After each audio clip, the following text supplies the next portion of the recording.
individuals who. Hello, and welcome to this session of Scrum Master Certification course. The Scrum team is sometimes referred to as a development team because they're responsible for developing the product or result. It consists of a group of individual stories in the sprint backlog to create the deliverables for the project. The Scrum team, of course, has many different responsibilities, which will change according to what process is being conducted. For instance, during the Create Deliverables process, the Scrum team creates deliverables, identifies risks, and implements risk mitigation actions, if any, and updates impediment log and dependencies. During the Conduct Daily Stand-up process, the team updates burn down chart, Scrum board, and impediment log, discusses issues faced by individual members and seeks solutions to motivate the team, identifies risks, if any, and submits change requests if required. Like the product owner and the Scrum Master, the Scrum team also participates in the retrospect project meeting during the retrospect project process. It's important for the Scrum team to possess all the essential skills required to carry out the work of the project. It's also necessary to have a high level of collaboration to maximize productivity, so that minimal coordination is required to get things done. The optimum size for a Scrum team is 6 to 10 members, large enough to ensure adequate skill sets, but small enough to collaborate easily. A key benefit of a 6 to 10 member team is that communication and management are typically simple and require minimal effort. However,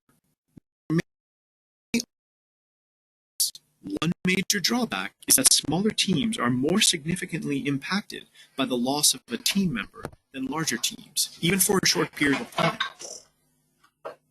To address this problem, it may be possible for team members to have expert knowledge and skills outside their own specific role.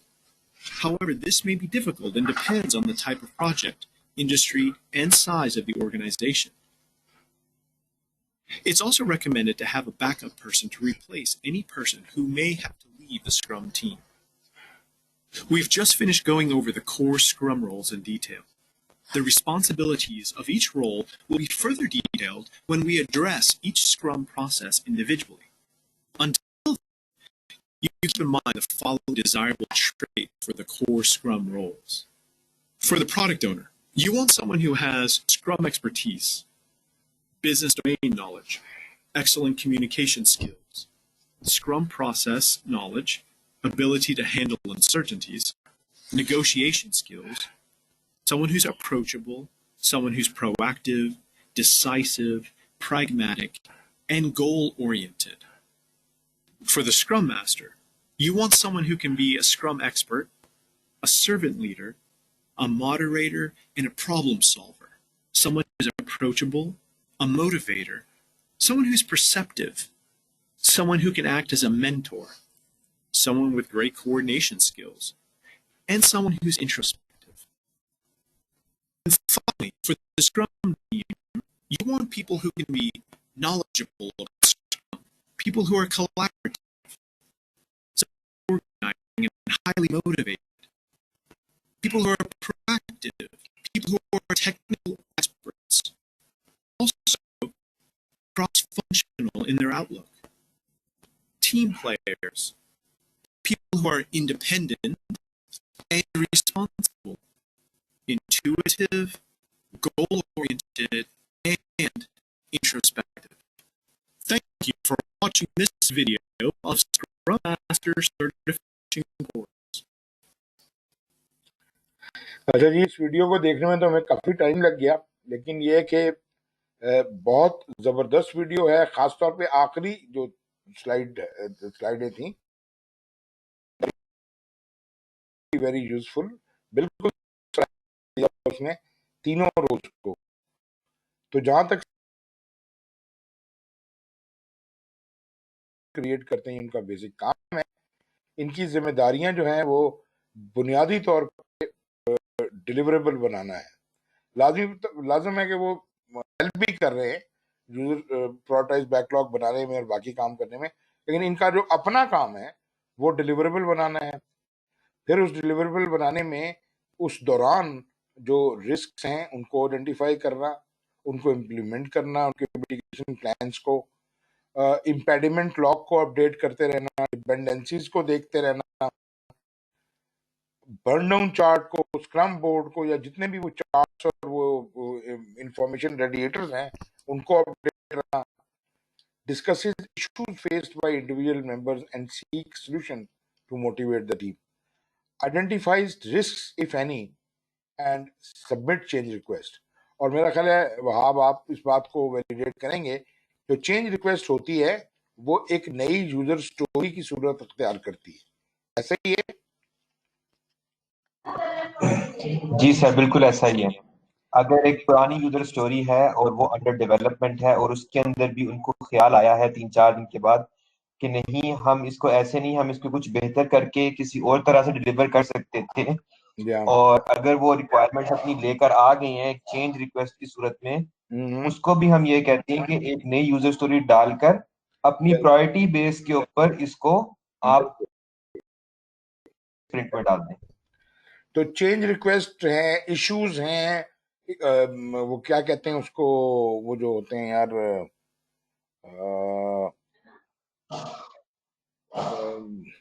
वो जो हम test करते हैं बीच में, sir test क्या? वो जो यार कुछ स्प्रिंट इस तरह चलाए जाते हैं जिनके अंदर सिर्फ वो टेस्टिंग होती है किसी आईडीए की या प्रोटोटाइप। हाँ, स्पाइक स्पाइकें जो है, स्पाइक सर। स्पाइक भी एज अ यूजर स्टोरी आती है जी। चेंज रिक्वेस्ट भी यूजर स्टोरी, इश्यू भी यूजर स्टोरी, और जो यूजर स्टोरी है वो तो है ही है। फिर scrum team also participates in the retrospective project meeting during the retrospective project process. ये जनाब इसके रूल्स हैं। प्रोडक्ट, ये असल में ऊपर गलत लिखा हुआ है प्रोडक्ट ओनर, ये मैंने ख्याल है मैंने कट पेस्ट कर दी है। फॉर्म स्क्रम टीम, इसके अंदर provides input for creation of the collaboration plan and team building plan. Epics जब बन रहे होते हैं तो टीम का ये काम है कि वो क्लियर अंडरस्टैंडिंग बिल्ड करे एपिक्स और पर्सोनास की। प्रायोरिटाइज बैकलॉग में they try to understand user stories in the prioritise product backlog. Conduct release planning में they agree with the scrum core team members on the length of sprint, seek clarification on new products or changes in the existing product, if any, in the refined prioritized product backlog। फिर जनाब जब user stories create हो रही होती हैं, provide input to the product owner. जब approve और estimate हो रहा है तो एस्टिमेट इन्होंने करना है, कमिट इन्होंने करना है, अप्रूव प्रोडक्ट ओनर करेगा। क्रिएट टास्क जब किए जा रहे हैं, मतलब ये अभी अपने स्प्रिंट के अंदर हैं, तो इससे फिर स्प्रिंट बैकलॉग बनता है और स्प्रिंट बर्न डाउन चार्ट भी इसी बुनियाद पे बनता है। फिर क्रिएट डिलीवरेबल जब हो रहा है तो डिलीवरेबल तो बनेगा, रिस्क आइडेंटिफाई होंगे, इम्पेडिमेंट लॉग बनेगा। जब कंडक्ट डेली स्टैंड अप हो रही है तो असल में ये जो अपडेट बर्न डाउन चार्ट वगैरह है ये उससे पेशतर हो चुका होता है, ये सिर्फ स्टैंड अप मीटिंग में बताया जाता है। discusses issues faced by the individual members and seeks solution to motivate the team, identifies the risk if any and submit change request if required। और ग्रूम प्रायोरिटाइज प्रोडक्ट बैकलॉग में participate करते हैं ये उसकी ग्रूमिंग के अंदर।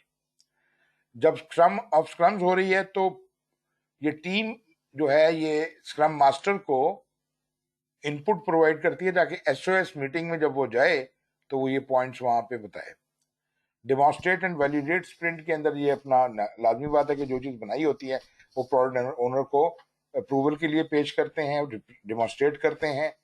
Retrospect sprint जब हो रहा है तो यहाँ पे वो इम्प्रूवमेंट अपॉर्चुनिटीज देखते हैं और सबक हासिल करते हैं करंट स्प्रिंट में से। और जब रेट्रोस्पेक्ट प्रोजेक्ट हो रहा होता है तो पूरे प्रोजेक्ट का की मीटिंग के लेसन लर्न होते हैं, उसमें ये लोग पार्टिसिपेंट्स होते हैं।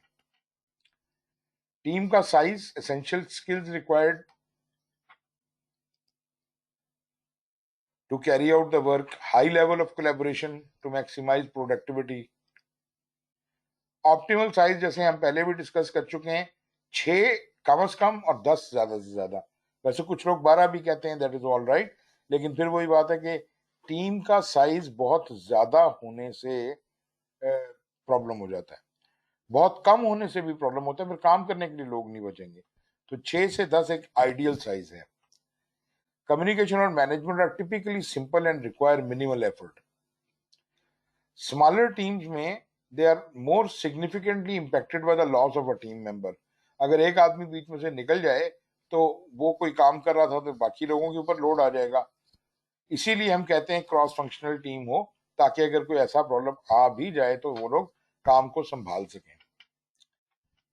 बैकअप पर्सन जरूर रखना चाहिए। स्क्रम मास्टर के रोल में हमने पढ़ा था कि कुछ बैकअप लोगों को वो ईयर मार्क करके रखता है। ये वाली जो 3 चीजें हैं जी, इनके तीनों के रोल जो हैं, जो इनकी कैरेक्टरिस्टिक्स हैं, ये मुझे बहुत पसंद आई हैं। मिसाल के तौर पे ये देखते हैं, ओहो, ये आप देखें, स्क्रम एक्सपर्ट होता है, प्रोडक्ट ओनर को स्क्रम एक्सपर्ट होना चाहिए, बिजनेस डोमेन का नॉलेज होना चाहिए, क्योंकि बिजनेस केस और बिजनेस का जो जस्टिफिकेशन, विजन स्टेटमेंट, चार्टर, इन सब का इसने हिसाब किताब रखना है। इसने स्टेक होल्डर से भी बातचीत करनी है, कस्टमर से भी और आपसे भी। तो excellent communication skills, scrum processes का नॉलेज होना चाहिए, ability to handle uncertainty, because he has to deal with a lot of uncertainty. Negotiation भी बहुत ज्यादा करनी पड़ेगी, इतने सारे स्टेक होल्डर हैं, कोई कुछ कह रहा है, कोई कुछ कह रहा है, फिर इसको सबको अवेलेबल होना पड़ेगा, अप्रोचेबल होना पड़ेगा। प्रोएक्टिव है, पहले से ही सोच लेता है रिस्क वगैरह के बारे में और बाकी जो कुछ हो सकता है। डिसाइसिव होना चाहिए, प्रैग्मेटिक होना और गोल का ताल्लुक है, उसको स्क्रम का एक्सपर्ट होना चाहिए। सर्वेंट लीडर होना चाहिए, इसको हुक्म नहीं देना, मॉडरेट करे, लोगों के मसाइल करे, लोगों के लिए अवेलेबल हो, अप्रोचेबल हो हर वक्त, मोटिवेट कर सके, परसेप्टिव हो, पहले से सोच समझ के बातचीत कर सके, परसीव कर सके चीजों को, मेंटर अच्छा हो, कोऑर्डिनेशन स्किल्स हो और इंट्रोस्पेक्टिव हो। स्क्रम टीम के रोल, अच्छा ये रोल बड़े ब्यूटीफुली डिजाइन किए हुए हैं इसने, ये जो भी कैरेक्टरिस्टिक्स हैं दे आर बहुत अच्छे तरीके से इधर लिखी हुई हैं। जो स्क्रम टीम है उसको स्क्रम का नॉलेज होना चाहिए, एक्सपर्ट ना हो, नॉलेज हो, कोलैबोरेटिव हो, क्योंकि आपस में कोलैबोरेट करना है, सेल्फ ऑर्गेनाइजिंग हो, सेल्फ मोटिवेटेड हो, प्रोएक्टिव हो, टेक्निकल अपने काम के एक्सपर्ट हो, क्रॉस फंक्शनल होना जरूरी है, टीम प्लेयर होना जरूरी है, इंडिपेंडेंट हो, रिस्पॉन्सिबल हो, इंट्यूटिव हो, गोल ओरिएंटेड और introspective. So these are some of the characteristics जो इन तीनों रोल्स की अपनी अपनी बहुत अच्छे तरीके के साथ यहाँ लिखी हुई है। राइट, अब हमारे आ जाते हैं non core roles. Non core roles को भी एड्रेस कर लेते हैं जी।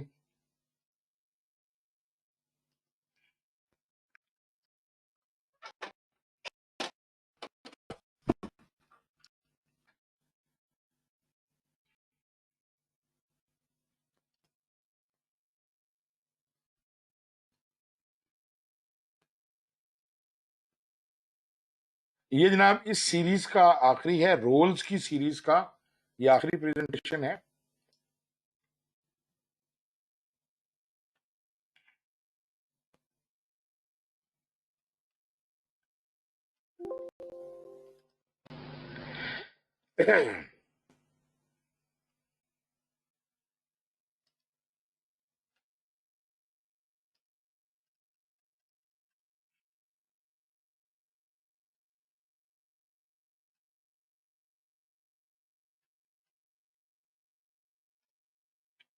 ये जनाब आपकी स्क्रीन पे आ गया होगा।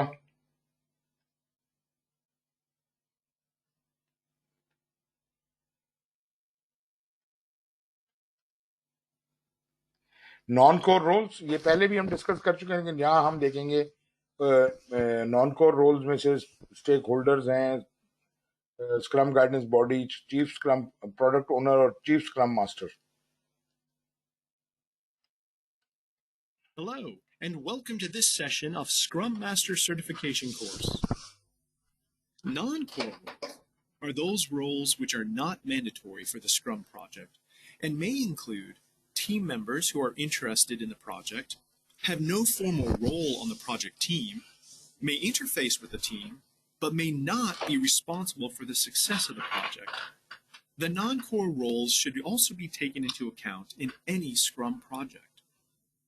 The non-core roles are not mandatory for the Scrum project, and they might not be continuously or directly involved in the Scrum process. However, it's important to know the non-core roles because they could play a significant part in some Scrum projects. Non-core roles can include the following. Stakeholders. This is a collective term that includes customers, users, and sponsors who frequently interface with the product owner, Scrum Master, and Scrum team to provide them with input and facilitate creation of the project's product, service, or other result. Stakeholders influence the project throughout the project's development. Stakeholders may also have a role to play during the develop epics, create prioritized product backlog, conduct release planning, retrospect sprint, and other important processes in Scrum. Customer. This is the individual or the organization that acquires and uses the project's product, service, or other result. For any organization, depending on the project, there can be both internal customers, which means they're within the same organization, or external customers, which means they work outside of the organization. Sponsor. This individual or organization provides resources and support for the project. The sponsor is also the stakeholder to whom everyone is accountable in the end. At times, the same person or organization can play multiple stakeholder roles. For example, the sponsor and the customer may be the same entity. Vendors include external individuals or organizations that provide products and services that are not within the core competencies of the project organization. Scrum Guidance Body, also referred to as SGB. This is an optional role. It generally consists of a group of documents and or a group of experts who are typically involved with defining objectives related to quality, government regulations, security, and other key organizational parameters. These objectives guide the work carried out by the product owner, Scrum Master, and Scrum team. The Scrum Guidance Body also helps capture the best practices that should be used across all Scrum projects in the organization. The Scrum Guidance Body doesn't make decisions related to the project. Instead, it acts as a consulting or guidance structure for all the hierarchy levels in the project organization, the portfolio, program, and project. Scrum teams have the option of asking the Scrum Guidance Body for advice as required. Thank you for watching this video of Scrum Master Certification course. Right जी, very briefly कुछ roles इसने यहाँ पे describe किए हैं। इसमें non core roles में उसने कहा जी ये जरूरी नहीं होते, नॉन कोर रोल जितने भी हैं ये ऑप्शनल हैं, हो भी सकते हैं, नहीं भी हो सकते। इनका कोई फॉर्मल टीम के अंदर रोल भी नहीं है, इनकी कोई जिम्मेदारी भी नहीं है, मगर ये होते हैं। नॉन कोर रोल्स में हमारे पास स्टेक होल्डर है जो कि हमें पता है कि वो है और उससे हम इंटरेक्ट भी करते हैं, लेकिन जो स्क्रम को चलाने के लिए जो लोग चाहिए उनमें बस वही प्रोडक्ट ओनर, स्क्रम मास्टर और स्क्रम टीम की जरूरत है। उसको हम स्क्रम कोर टीम कहते हैं ना, इसीलिए। तो ये नॉन कोर रोल्स का रोल तो है, इसमें स्टेक होल्डर को हम कस्टमर भी कह सकते हैं, यूजर भी कह सकते हैं, स्पॉन्सर भी कह सकते हैं, और इसके अलावा और भी जो लोग हैं जिनका कुछ भी लेना देना बनता है आपके प्रोजेक्ट के साथ। They interface with the core team. They influence the project throughput. It is for them that the project produces the collaborative benefit. इन्हीं की बातों को हम कंप्लाई कर रहे होते हैं। जैसे कि मैंने बताया, इसमें कस्टमर, यूजर, स्पॉन्सर्स हैं who frequently interface with the product owner, Scrum Master, and Scrum team to provide them with inputs and facilitate creation of the project, product, service, or other results. Customer वो लोग, customer में और user and user में क्या फर्क है? Customer वो है जो हमें ये काम करने का हुक्म देता है, जो हमसे हमारी सर्विसेज एक्वायर करता है, जो हमसे कॉन्ट्रैक्ट करता है। और एंड यूजर वो है जो ultimately at the end of the day हमारे बनाए हुए प्रोडक्ट का फायदा उठाता है। एंड यूजर हो सकता है कि अवाम हो जिसको वो सर्विस मिल रही हो, लेकिन मुझे किसने ऑर्डर किया इस चीज को बनाने का, वो मेरा कस्टमर है। और मेरे कस्टमर के और एंड यूजर के दरमियान कई दफा पूरी सप्लाई चेन होती है। मैं इसको कोई चीज बना के दे रहा हूँ, वो आगे किसी और को दे रहा है, वो उसको किसी और को दे रहा है, आखिर में कहीं जाके चेन के नीचे जाके प्रोडक्ट वो एंड यूजर लगा हुआ है। स्पॉन्सर जो है वो रिसोर्सेज हमें प्रोवाइड करता है, सपोर्ट देता है। वेंडर जो काम हम खुद नहीं कर सकते वो हमें करके देता है। एक्सटर्नल इंडिविजुअल्स और इंटरनल ऑर्गेनाइजेशन बोथ हो सकते हैं वेंडर्स हमारे। इंटरनल वेंडर वो हैं जो आपकी अपनी ही ऑर्गेनाइजेशन में दूसरा डिपार्टमेंट आपको कोई काम करके दे, और एक्सटर्नल ठेकेदार हो सकते हैं। Provide product and services that are not within the core competence of the project organisation. जो लोग प्रोजेक्ट कर रहे हैं वो काम ना कर सकते हों, तीन वजूहत होती हैं। या तो उनकी कैपेबिलिटी में ना हो, या उनकी कैपेसिटी में ना हो, ना, या फिर वो हाई रिस्क आइटम हो जिसको वो लोग खुद डील नहीं करना चाहते, रिस्क ट्रांसफर करना चाहते।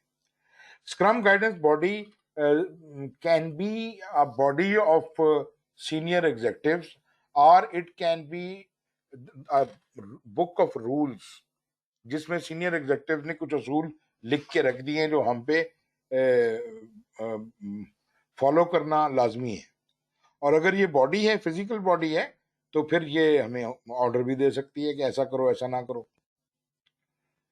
Set of documents are group of experts involved with defining objectives, guides the work carried out by the product owner, scrum master and scrum team.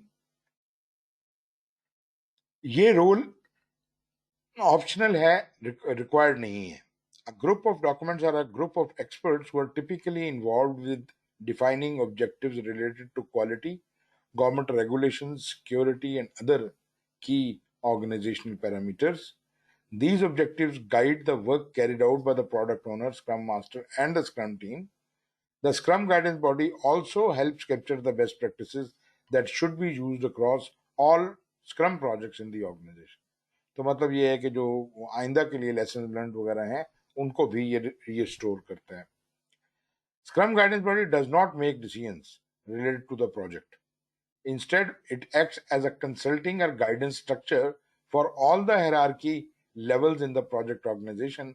बेशक वो पोर्टफोलियो है, प्रोग्राम है, प्रोजेक्ट है। मतलब इन अदर वर्ड्स मैं यूं कहूंगा कि this is the governance structure, this is the governance structure. Scrum teams have the option of asking the Scrum guidance body for advice are required, as required.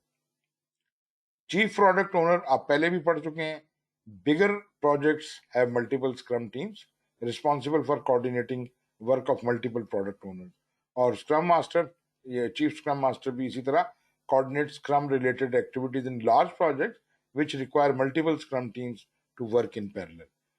तो ये जनाब आपका सारा सिस्टम जैसे हम पहले भी पढ़ चुके हैं, ये आपके roles and that's it. Right जी, अब तक की ये डिस्कशन। कल जो है हमारी आखिरी क्लास है,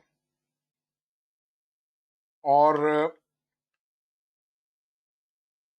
हमने अभी जो चीजें करनी है मैं आपको बताता हूं।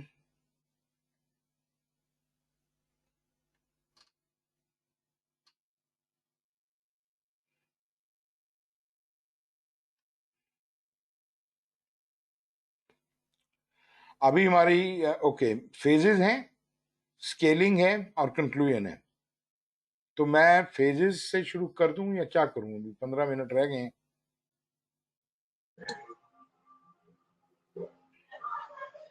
सर कल कंटिन्यू कर लेते हैं। कल फिर फेजेस से शुरू करते हैं, और अगर ठीक है, अगर जरूरत हुई तो फिर हम एक आध दिन और भी कर लेंगे क्लास बाद में, अगले हफ्ते। आपके पास तो टाइम है ना? अभी ठीक आप है। इमीडिएटली तो कोई भी एग्जाम नहीं देने वाला। नहीं सर, नहीं सर। ठीक है, चलें फिर ठीक कल है सर। फेजेस हम कल से करते हैं। अभी हमने फेजेस करनी है, स्केलिंग करनी है और एक कंक्लूजन, छोटा सा कंक्लूजन है, लेकिन ये ठीक है फेजेस सर, जरा डिटेल हैं तो वो कल डिटेल से इसको फेजेस को कर लेते हैं। ठीक है सर। चलें जी फिर इंशाल्लाह मिलते हैं बाद में। कल तो है क्लास हमारी, कल तो है। हाँ जी सर, जी सर, जी हाँ, चलें जी, टेक केयर देन, खुदा हाफिज। चलें thank you sir, very much sir. जज़ाकल्लाह, अल्लाह हाफिज।